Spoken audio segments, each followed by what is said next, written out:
دعوتی تراماهای به ارتش ملی ادامه دارد و جوانان به این معرکه مهم سیاسی با افتخار بلند و احساس وطنداری و حس میهن پرستی مناسبت نموده اختیاراً به صف قواهای مسلح کشور سفربر شده ایستادند.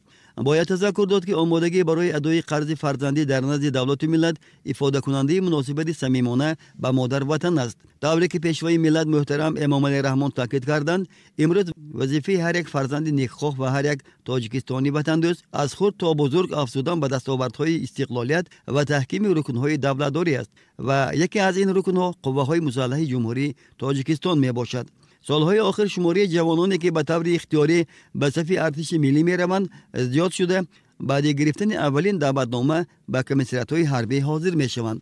چنانچه ساکری ناحیه دیوشیش سنت الله شریفوف بعد ختم دانشگاه فدراسیون روسیه ادای خدمت وطن را قرض فرزندی خود دانست. من همین سال شهر مسکو را با دیپلم عالی تمام نمودم و صاحب فرزند می باشم و تصمیم گرفتم که با وطن خود خدمت نمایم. وعده می‌دهم که صادقانه و سربلندانه خدمت وطن را ادا میکنم و به نزد پدر مادر برمیگردم.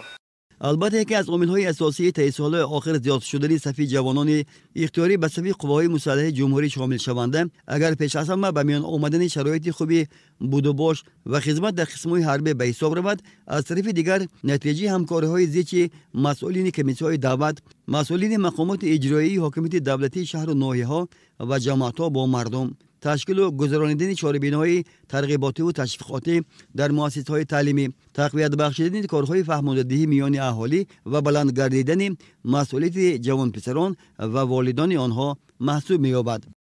همین روز با خواهش خودم به قوای مسلح و خدمت آمدم.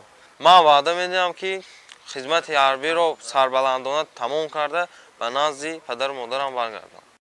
باید تذکر داد که شهروندان کشور امروز دستگیری و غمخوری‌های دائمی دولت و حکومت مملکت را نسبت به قواهای مسلح، خدمتچیان حربی و فراهم آوردن بهترین شرایط خدمتی و معیشی در قسم‌های نظامی را درک نموده برای اختیار به خدمت حربی رفتن فرزندان خود مساعدت می‌نمایند.